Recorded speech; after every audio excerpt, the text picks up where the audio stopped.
Assalamualaikum dan selamat sejahtera. Kami dari Kumpulan 8 yang terdiri daripada 8 orang ahli kumpulan akan membentangkan berkenaan tajuk kami iaitu isu pengangguran syarikat penerbangan AirAsia sewaktu COVID-19. Ini merupakan ahli Kumpulan 8 yang terdiri daripada Nurul Husna, Nur Syahfinas, Wan Adrina dan diri saya sendiri Fatin Fakira, seterusnya Nur Najiha, Nur Diana, Nur Ain dan terakhir Siti Nur Atikah. 1.0 iaitu pengenalan.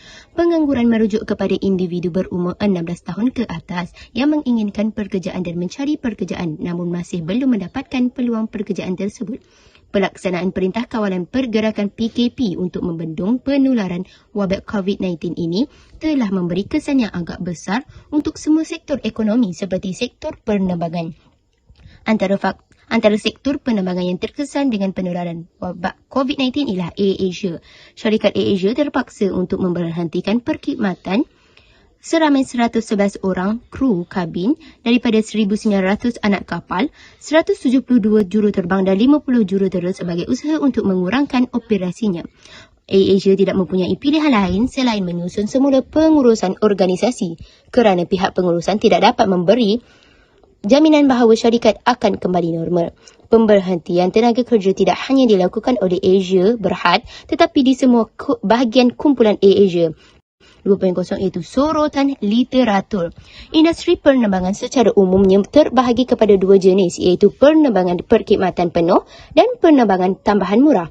AirAsia Berhad adalah syarikat penerbangan tambang murah berpangkalan di Malaysia dan merupakan syarikat penerbangan tambang murah pertama di Asia. Isu pengangguran syarikat penerbangan AirAsia Berhad ketiga COVID-19 iaitu dalam menghadapi pandemik COVID-19, syarikat AirAsia terpaksa memberhentikan ratusan pekerjanya kerana sektor penerbangan yang sukar dipulih. Tindakan pemberhentian ini adalah sah dari segi undang-undang bagi mengelakkan atau mengurangkan kerugian. Pemberhentian pekerja yang dilakukan AirAsia adalah kerana sempadan negara ditutup bagi mencegah wabak COVID-19.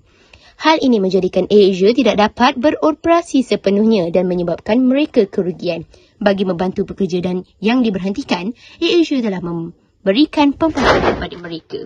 Membincangkan berkenaan isu pengangguran syarikat penerbangan AirAsia, terdapat beberapa faktor yang mempengaruhinya.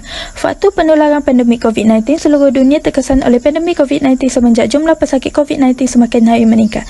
Malaysia terpaksa melarang pergerakan keluar masuk negara. Syarikat penerbangan terpaksa memberhentikan ramai pekerja untuk mengurangkan kerugian syarikat. Maka jumlah pengangguran bagi sektor penerbangan meningkat. Faktor kemelesetan ekonomi. Apabila ekonomi negara dalam keadaan sukar, syarikat terpaksa memilih jalan untuk mengurangkan pekerja bagi mengawal kos untuk membayar gaji pekerja supaya dapat meneruskan operasi. Oleh itu, pekerja diberhentikan, peluang pekerjaan menurun dan kadar pengangguran meningkat. Seterusnya, kesan pengangguran terhadap kesihatan. Seseorang individu yang menjadi penganggur memberi kesan buruk terhadap kesihatannya kerana banyak memikirkan cara untuk meneruskan kehidupan yang tidak mempunyai sumber pendapatan. Kesannya penganggur akan cenderung menjadi gila. Terhadap ekonomi, pengangguran menyebabkan pertumbuhan ekonomi sesuatu sektor itu terjejas. Sebagai contoh, kegiatan ekonomi sektor penerbangan menjadi lambat dan permintaan agregat jatuh. Pemecatan pekerja secara mendadak menyebabkan produktiviti dan tingkat pengeluaran sektor itu merosot. Kesannya pertumbuhan ekonomi sektor penerbangan terjejas. Terhadap sosial, kadar pengangguran yang tinggi menyebabkan keselamatan syarikat terancam. Hal ini berlaku akibat penganggur yang dibuang kerja menyimpan perasaan tidak puas hati dan sanggup melakukan kegiatan jenayah seperti mensabotase syarikat tempat ia berkhidmat sebelumnya. Maka syarikat tersebut dalam keadaan tidak selamat. Langkah-langkah kerajaan untuk menangani kadar pengangguran dalam sektor penerbangan melalui dasar fiskal pengembang. Kerajaan harus meningkatkan perbelanjaan kerajaan dan mengurangkan cukai. Kerajaan telah bersetuju melalui pakej rangsangan ekonomi Februari 2020 supaya Malaysia Airport Holdings Berhad mengurangkan cas pendaratan dan parkir pesawat melalui mekanisme konfa. Maka pendapatan negara meningkat, peluang pekerjaan bertambah dan kadar pengangguran menurun.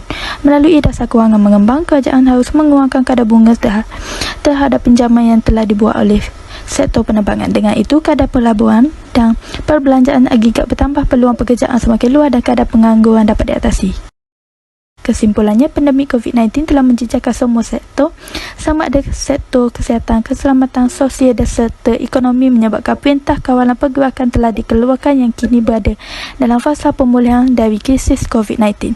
Akibatnya, ramai rakyat yang telah diberhentikan kerja, namun ada juga yang menurunkan jumlah gaji pekerja mereka. Misalnya, syarikat penerbangan Air Asia melaksanakan pemotongan gaji membabitkan semua pengurusan kanannya tetapi tidak melibatkan kaki tangan yang lain.